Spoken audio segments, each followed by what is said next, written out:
पतंजलि तो बिल्कुल जरा सी है। अडानी जी क्या आ गए, आज वो बाइकाट उनका ऐसा हो गया, टॉप 10 की लिस्ट में ना है वो, 20वें नंबर पे आ रहे हैं वो। देखा आपने, ऐसे ही इनका होगा बाइकाट, क्योंकि मट्टी पलीत इन्होंने करी। भैया हमें इनकी स्वदेशी ना चाहिए, हम तो टंगारा मोहल तोड़कर निकाल लें शायद। भैया गौमूत्र वो खरीदे, हमें गौमूत्र न पिला, हमारे घर में गाय है कि हमें ना वो 10 रुपए में बेचे 100 रुपए वाले को, हम तो फ्री में लेंगे। ठीक, ये घोड़े की लीद से मसाले बन रहे हैं अब देश में, गधे की घोड़े की जो भी है वो। एक सवाल है मेरा तो मीडिया से भी और लाला रामदेव जी से भी, पौने 2 आंख वालों से, ऐसा उन्होंने क्या काम किया है जो उन्हें जेड सुरक्षा मिली है? बताइए आप हमें क्या काम किया है। अगर ये बात मेरी वो सुन पा रहे हैं, ये जो गेहूं है वो 17-16 रुपए किलो बिकते हैं। अब क्या रामदेव जी की फैक्ट्री में, कंपनी में गेहूं उगते हैं क्या, जो वो पौने 2 आंख वाले बाबा उसमें क्या मिला देते हैं जो 45 रुपए किलो वो गेहूं बिक रहा है? बताइए मुझे भी आप। तो इसलिए हम तो उनका बिल्कुल भी सहयोग नहीं करते, क्योंकि भैया वो बिजनेसमैन आदमी है। बाबा रामदेव से वो लाला रामदेव हो गए हैं। नमस्कार, स्वागत है आपका बहुजन टीवी में। मैं हूँ आपके साथ प्राची। आज फिलहाल हम गाजीपुर बॉर्डर के पास मौजूद है, जहाँ पर किसानों का प्रदर्शन आप देख सकते हैं। जिस तरह से सिंघू बॉर्डर पर पिछले 1 महीने से प्रदर्शन चल रहा है, उससे 2 से 3 दिन के अंतराल के बाद यहाँ पर भी प्रदर्शन स्टार्ट हो गया था और आप देख सकते हैं काफी बड़ा हुजूम है। कहाँ से आई है? मैं जिला बुलंदशहर से हूँ, मेरा नाम पूनम पंडित है और मैं एक इंटरनेशनल शूटर हूँ, अखिल भारतीय पंचायत संगठन की राष्ट्रीय प्रवक्ता हूँ। अच्छा, तो आपने इतना लंबा इंट्रोडक्शन दे दिया, हमें ये बताइए कि आज आप किसानों के बीच में जब आई और जब आप घर पर थे तो क्या लगा, क्या मन में आया ऐसा कि आप यहाँ चलते आ गए? देखिए, जो चीज़ गलत है, हम कभी भी गलत का सहयोग नहीं करेंगे। हम, हमारे किसान भाई, हमारे बड़े बुजुर्ग किसान, हमारे चाचा ताऊ, हम खुद किसान हैं, किसान की बेटी हैं, तो हम सच्चाई के लिए सहयोग करने के लिए आए। हमें लगा कि भाई हम सच के लिए सहयोग करें और हमारे लिए गर्व की बात है कि हम सच्चाई के लिए सहयोग कर रहे हैं। ठीक है, ये ट्रैक्टर में आप आए हो क्या घर से? हाँ जी, मैं ट्रैक्टर में ही आती हूँ। अच्छा, आप ट्रैक्टर में ही आते हो? हाँ जी, हाँ जी। कौन चला रहा था इसको? मैं चला रही थी, क्यों मेरे को ट्रैक्टर नहीं आ सकता भाई, किसान की बेटी हूँ। अच्छा, तो आपको ट्रैक्टर चलाने आता है? बिल्कुल। ठीक है, मोदी जी से क्या कहना चाहिएगा? मोदी जी तमाम तरह की जो है वो बातें कह रहे हैं कि ये बिल बहुत बढ़िया है, किसान इसको नहीं समझ पा रहे हैं, इस तरह की बातें कह रहे हैं। पहली बात तो वो हमें ना समझाएं, हमने उनको बनाया है, वो हमारी बात को समझे। दूसरी बात, मोदी जी से मैं यही कहना चाहूंगी कि उनकी जो दिमागी संतुलन हालत है वो खराब हो गई है बहुत ज्यादा। कृपया करके सरकारी खाते में जाके अपना इलाज कराएं, उद्योगपतियों के चक्कर में ना पड़े, फिर समझदारी से वो जवाब दें। कभी वो कुछ गाते हैं, कभी वो कुछ गाते हैं, उनके समझ में कुछ नहीं आते। क्यों कह रहे हैं आप? उनका मानसिक संतुलन क्यों खराब है? कभी बोलते हैं ये खालिस्तानी है, कभी बोलते हैं पाकिस्तानी है, कभी बोलते हैं किसान नहीं है, कभी बोलते हैं अनपढ़ किसान है, कभी बोलते हैं ज्यादा स्टैंडर्ड किसान है।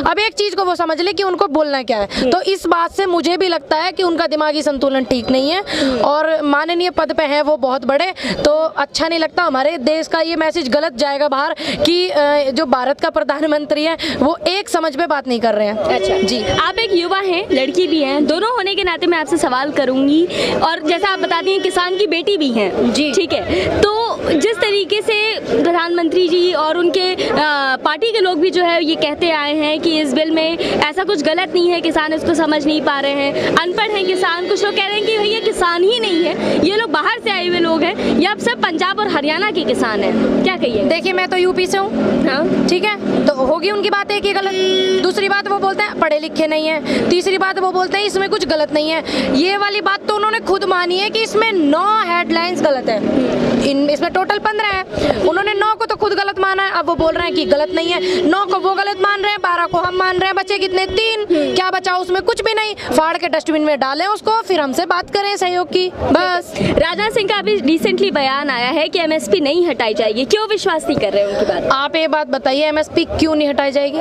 कारण तो बताएं, वो कारण क्या? कीटाणु, कुछ भी बात उनसे पूछो, पता नहीं। नोटबंदी क्यों हुई? पता नहीं। क्या हुआ ये देश में, क्यों हुआ? पता नहीं। पहले तो वो पता नहीं का जवाब लेके आए। और राजनाथ सिंह जी जो है उनका काम क्या है? वो है उनका पद क्या है? बताइए आप, मुझे बताइए क्या पद है उनका? मैं आपसे पूछ रही हूँ, बताइए क्या? रक्षा मंत्री है। रक्षा मंत्री का क्या काम होता है? देश की जो सीमाएं हैं, बाहरी देश में, हमारे देश में हमले ना हो, उन सीमाओं को मजबूत रखना, ये रक्षा मंत्री का काम होता है। अगर वो अपनी जिम्मेदारी अच्छे से निभाते, पुलवामा में हमारे इतने भाई शहीद नहीं होते। उनका काम है देश की रक्षा पे जिम्मेदारी से निभाना। उसको देखें, ये कृषि का मामला है। वो तो ये कहते हैं कि हम किसान के बेटे हैं। भैया वो किसान के बेटे होते हैं, उन्हें इतना ना पता अदरक का पेड़ कितना बड़ा हुआ है, वो पेड़ पे लगे या बेल पे लगे या जड़ में लगे। अगर उन्हें पता हो तो मुझे बता दे। मैं ये मामला किसानों का है, इसको कृषि मंत्री देखें आके, कृषि मंत्री सहयोग करें, ना कि राजनाथ जी करें। उनको तो इतना भी नहीं पता ट्रैक्टर में 4 गियर हो या 5 में, तो वो भैया किसान किस बात के हुए। ठीक, अब मैंने बताया उन्हें इतना भी ना पता होगा अदरक का पेड़ कितना बड़ा हुआ है, गेहूं के पेड़ से बरसम जो भैंस खावे कितना बड़ा हुआ है उसका पेड़। ये वाली बात उनसे पूछ के मुझे जरूर बता दीजिएगा जवाब मिले तो। मोदी जी का ये कहना है कि उन्होंने जीवन में सब काम किए हैं, वो फकीर भी रह चुके हैं, वो तमाम तरह की बातें वो कहते हैं। क्या कहिएगा? देखिए, जैसे मोदी जी फकीर रह चुके हैं, हम भी रहना चाहेंगे। इस देश का हर किसान रहना चाहेगा जैसे वो फकीर हैं। फिलहाल रह नहीं चुके हैं, बोलते हैं सोशल मीडिया पे, देख मैं देश का फकीर हूँ, मैं देश का चौकीदार हूँ।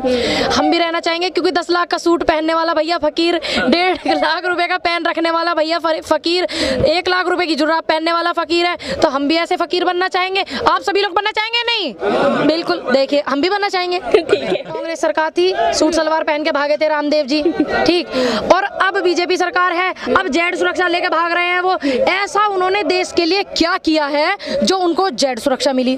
दूसरी बात है, 500 करोड़ का आदमी आज 12,000 करोड़ का आदमी हो गया। डेवलपमेंट करवा दिया बीजेपी ने उनका है, और मट्टी पलित करवा दी। हमारे जो गेहूं है वो 17-16 रुपए किलो बिकते हैं। अब क्या रामदेव जी की फैक्ट्री में, कंपनी में गेहूं उगते हैं क्या, जो वो 2.25 आंख वाले बाबा उसमें क्या मिला देते हैं जो 45 रुपए किलो वो गेहूं बिक रहा है? बताइए मुझे भी आप। तो इसलिए हम तो उनका बिल्कुल भी सहयोग नहीं करते, क्योंकि भैया वो बिजनेसमैन आदमी है। बाबा रामदेव से वो लाला रामदेव हो गए हैं। उनका काम था योगा करके स्वस्थ रखना युवाओं को, बुजुर्गों को स्वस्थ रखना। अब वो बन गए बिजनेसमैन, तो अब वो कहाँ रुकेंगे? वो तो जेड सुरक्षा लेके भागेंगे। तो वो तो देश को जो है वो स्वदेशी सामान बेच रहे हैं। स्वदेशी सामान बेच रहे हैं, वो स्वदेशी भी तो अच्छा होना चाहिए। अब वो लेवल चिपका के बेच रहे हैं। अभी आपने देखा था ना, उनके शहद का सैंपल फेल हुआ, आपको पता है ये वाली बात? अब हमारे देश में तो भैया प्योर होता है सारा काम, डंगारा मुहाल हो रहा है, उस पर निचोड़ के मुट्ठी में शहद काट लो, ओरिजिनल निकलेगा। देखा कहाँ सैंपल फेल हो जाएगा? अब उनके हो रहे सैंपल फेल, लेवल चिपका चिपका के वो बेच रहे हैं। तो कहाँ स्वदेशी ऐसी मट्टी पलित देश की इन लोगों ने करी है? शर्म आ रही है। बाहर विदेशों में इनका इतना बहिष्कार किया जा रहा है, आपने भी देखा होगा। लेकिन ये जो आंदोलन है इंटरनेशनल लेवल का हो गया, सभी को पता है इन्होंने क्या किया है। कृपया करके मेरी रिक्वेस्ट है मोदी जी से, अडानी अंबानी जी की गोद में से उतरे। अपने किसान हैं ये, उन्होंने इनको चुना है, भाईचारे से आए, बैठे, इनका दुख दर्द समझे, आके उनसे बात करें। बस मेरी यही रिक्वेस्ट है। पतंजलि तो बिल्कुल जरा सी है, अडानी जी के आ गए। आज वो बाइकाट उनका ऐसा हो गया, टॉप 10 की लिस्ट में ना है, वो 20वें नंबर पे आ रहे हैं। वो देखा आपने, ऐसे ही इनका होगा बाइकाट, क्योंकि मट्टी पलित इन्होंने करी। भैया हमें इनकी स्वदेशी ना चाहिए, हम तो डंगारा मुआल तोड़कर निकाल लें शायद, इनका ना चाहिए रामदेव जी का प्रोडक्ट। भैया रामदेव का तो हमें कतई नहीं चाहता। क्यों? जो आदमी देश के लिए कुछ करता तो उनके देश के लिए होता ना कुछ प्रोग्रेस करते। इतनी वो NGO वगैरह चलती हैं, इतने गरीब ये लोग सड़कों पे, इतने आप भी यहाँ देख रहे हो कितने, जितना यहाँ किसान भोजन कर रहा है उतने गरीब लोग कर रहे हैं। करते सहयोग इनको अच्छा लगता। 500 करोड़ की प्रॉपर्टी से 12,500 करोड़ की कर ली उन्होंने। 12,500 करोड़ की ना करके 500 करोड़ को 100 करोड़ में ले आते, कोई दिक्कत नहीं थी। लेकिन गरीबों के लिए, देश के लिए कुछ करते। एक सवाल है मेरा तो मीडिया से भी और लाला रामदेव जी से भी, 2.25 आंख वालों से, ऐसा उन्होंने क्या काम किया है जो उन्हें जेड सुरक्षा मिली है? बताइए आप हमें, क्या काम किया है? अगर ये बात मेरी वो सुन पा रहे हैं, मेरा एक सवाल है मीडिया से और देश की सभी जनता से, और स्पेशली 2.25 आंख वाले बाबा रामदेव जी से, कि उन्होंने देश के लिए ऐसा क्या किया है कि उन्हें जेड सुरक्षा मिली हुई है। देखिए, मैंने तो देश के लिए पदक लाए हैं, मैंने पढ़ाई भी की है। आज आंदोलन में मैं शहीद हो जाऊं, ठीक है, मैं आंदोलन में हूं, मैं यहाँ शहीद हो जाऊं, मुझे कोई गम नहीं है, ठीक, मैंने पढ़ाई भी की है। रामदेव जी ने देश के लिए क्या कर दिया ऐसा? तो आप अगर ये सवाल का जवाब आपको किसी को मिले तो मुझे जरूर बताइएगा, मैं यही हूँ। किया तो है उन्होंने। क्या करा? 10 रुपए का गौमूत्र 100 रुपए। भैया गौमूत्र वो खरीदे, हमें गौमूत्र न पिला, हमारे घर में गाय हैगी, हमें ना वो 10 रुपए में बेचे 100 रुपए वाले को, हम तो फ्री में लेवेंगे, ठीक।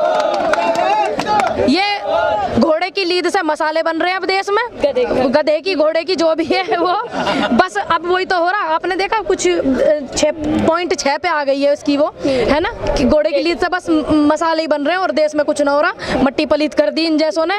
ठीक है, बस यही उनसे रिक्वेस्ट है। वापस नहीं लिया तो आप क्या करें? भैया आंदोलन चलेगा देश में तकड़ा। आज तो हमारे देश में अपनों से ये आंदोलन है। हमारा देश जब आज़ाद नहीं हुआ था 1947 से पहले, अंग्रेजों से आंदोलन कितने साल चला था, क्या दिक्कत है इसको? अब तब थी दूसरों से लड़ाई, अब अपनों से कर लेंगे, क्या दिक्कत है? आंदोलन चलते हैं खूब साल, कोई दिक्कत नहीं है, आराम से। वाहिगुरु जी की मेहरबानी बहुत है, 570 साल से लंगर चल रहा है। अब जब तक वाहिगुरु की इच्छा होगी, कृपा होगी, तब तक लंगर चलता रहेगा, देश का किसान खाता रहेगा, यह रहेगा।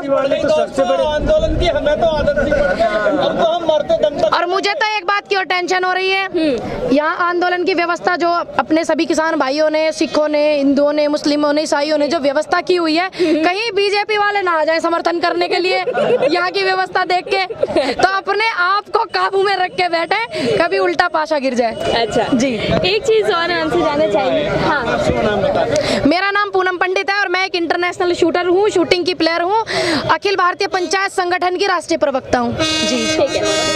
1907 में अंग्रेजों ने भी एक ऐसा ही बिल ले आया था और किसानों ने पगड़ी संभालो जट्टा एक मूवमेंट स्टार्ट हुआ था, आपको याद होगा।